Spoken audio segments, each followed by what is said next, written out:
This is my colleague, Jenny Robertson, and you're watching SLV HD TV.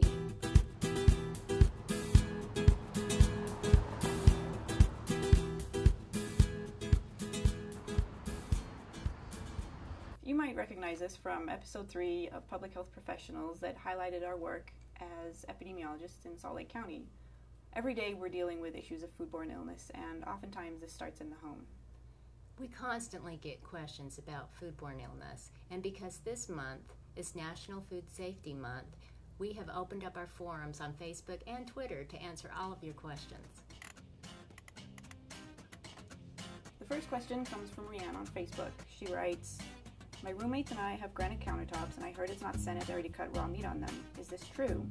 We cut vegetables and fruit on them as well. I'm worrying this could be harmful." That's a great question, Rianne.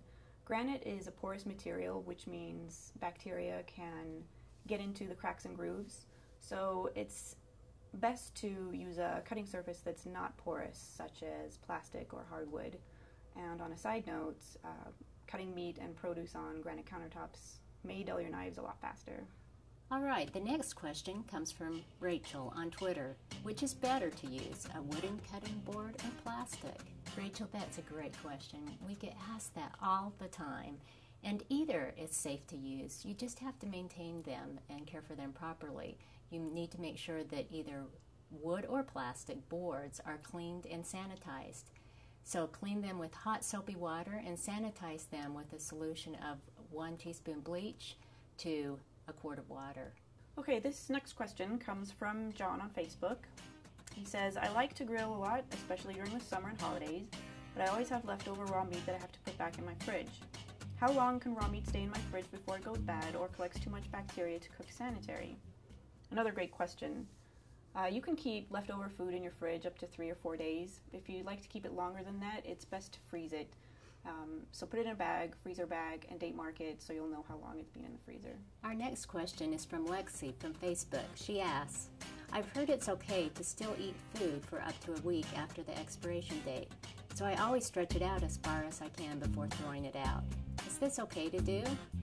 Or should I throw it out no later than what the expiration date says?" Lexi, we were just discussing this question the other day. It's a good question, and my best advice is to use the food, eat the food by the expiration date. That way you can ensure that you get the most nutrition from the food, plus you'll stay healthy. Okay, our last question is, can foodborne illnesses be spread by sponges, and how often should you switch out your sponge? Sponges can provide a perfect breeding ground for bacteria. Just remember to always wash your sponges in hot soapy water and sanitize them like you would your chopping boards. So use a teaspoon of bleach in 1 quart of water. And toss them when you see the first signs of wear and tear. Thanks for all of your great questions. And remember that foodborne illness typically begins right in your own home. So you need to be very careful. And one important tip, wash your hands after preparing food and before eating food. And if you have more questions, please visit our website at slvhealth.org or continue to follow us on Twitter or look us up on Facebook. And if you suspect you have foodborne illness, the first thing to do is see your healthcare provider. And thanks again for all your questions. Thanks.